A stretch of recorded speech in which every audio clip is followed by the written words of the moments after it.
စောင်းပေါက်အတွဲလိုက်ဖွင့်တဲ့စုညံတန်တွေကြောင့်ပြည်သူတွေကျမ်းမာရေးထိခိုက်တာအနှောက်အယှက်ဖြစ်နေတာတွေကိုအရေးယူမယ်လို့အာဏာသိမ်းအစိုးရရဲ့မွန်ပြည်နယ်လွှတ်တော်ကအတည်ပြုလိုက်ပါတယ်။အတန်ချဲဆက်တွေအတွဲလိုက်ဖွင့်လှစ်မှုဟာအလူတရားပွဲမင်္ဂလာဆောင်နဲ့ပွဲတော်ရက်တွေမှာ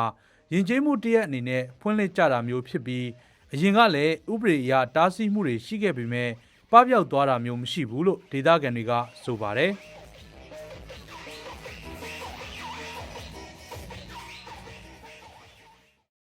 တတ်မှတ်ထားတဲ့တတ်မှတ်ထားတာတက်ကိုပြောအတန်ကျယ်ကြီးတွေပေါ့နော်နားမခံတာအောင်ဖွင့်တာမျိုးပေါ့အဲ့မှာတကားရက်တွေမြေကြီးတွေတုံတဲ့ထီတွေဖွင့်ထားတယ်ပြီးတော့လူတွေဘလို့မှနားထောင်လို့မရအောင်ဘေးကနေအမျိုးပိုဆူလာတဲ့ခြေတွေပါရှိလာတယ်ပေါ့နော်ဒီစောင်းပေါက်တန်ကြအများနဲ့စဉ်းရတဲ့ရင်တွေရမ်းတုံရတယ်ပေါ့နော်ဆိုတော့ဒါပေမဲ့တိုင်လားဆိုတော့လေသူတို့ကတော့တိုင်တဲ့သူကတော့မရှိဘူးကဲတိုင်ပြစ်ခဲ့ရင်ရောတိရောက်ရောလောက်တလားဆိုတဲ့ဟာပြီးတော့ပြန်ထုတ်ရတာပေါ့ဥပဒေကတရားမှုရှိလားဆိုတော့တကယ်လို့လဲဒီမှာပဲဆိုင်မယ်ပေါ့နော်ကျွန်တော်ထင်တယ်အကယ်၍လုပ်ငန်းစမယ်ဥပဒေပြဋ္ဌာန်းထားပြီးအရင်တော့လည်းဥပဒေပြဋ္ဌာန်းထားပြီးသားပဲဖြစ်တယ်ပေါ့နော်ဒါပေမဲ့တကယ်နောက်ပိုင်းမှာကျတော့ဒီ case တွေကပြောလို့မရအောင်လေပြောမလဲဒီလက်ပေးလက်ယူကိစ္စတွေများရှိမလားပေါ့ဒါတွေကလည်းစိုးရိမ်စရာတစ်ချက်ပေါ့နော်ဒါခုနောက်ပိုင်းကရောဒီပြဋ္ဌာန်းထားတဲ့ဥပဒေတိုင်းကိုတကယ်လိုက်လုပ်ပေးနိုင်လားရယ်ပြီးတော့ကြီးကြက်မှတ်ပေးနိုင်သလားဆိုတဲ့ဟာကိုပြန်ပြီးတော့ဥပဒေပြုတဲ့လူတွေရဲ့ဒီကနေပဲကျွန်တော်တို့ကမိကွန်းထုတ်ရမှာပေါ့ကျွန်တော်မြင်ပေါ့စီကံချက်ကိုမလိုက်နာတဲ့သူတွေကိုရက်ကွက်နဲ့ကြေးရွာအုပ်ချုပ်ရေးမှုဥပဒေအခန်းကိုပုံမှန်25 26 29တို့နဲ့အရေးယူသွားမယ်လို့ဆိုပါတယ်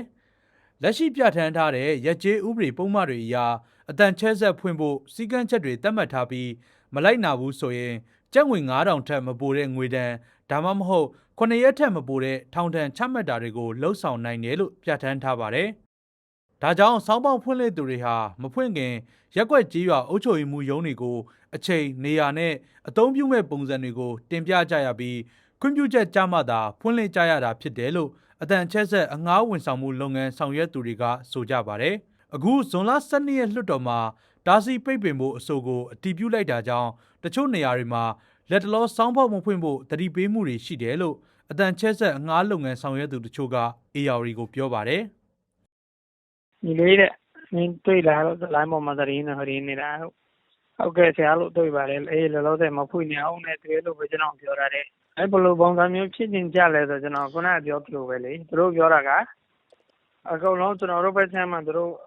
ပေါက်သမားတွေအားလုံးကိုပြောနေကြတာပဲလေ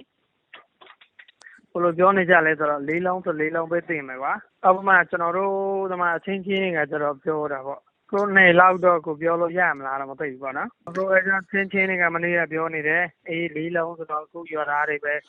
ရွာမှာပဲဆို၄လုံးနှလုံးအဲ့လိုမျိုးကျွန်တော်တို့ပြောဖို့ကိုချင်းတိုင်နေတာပေါ့နော်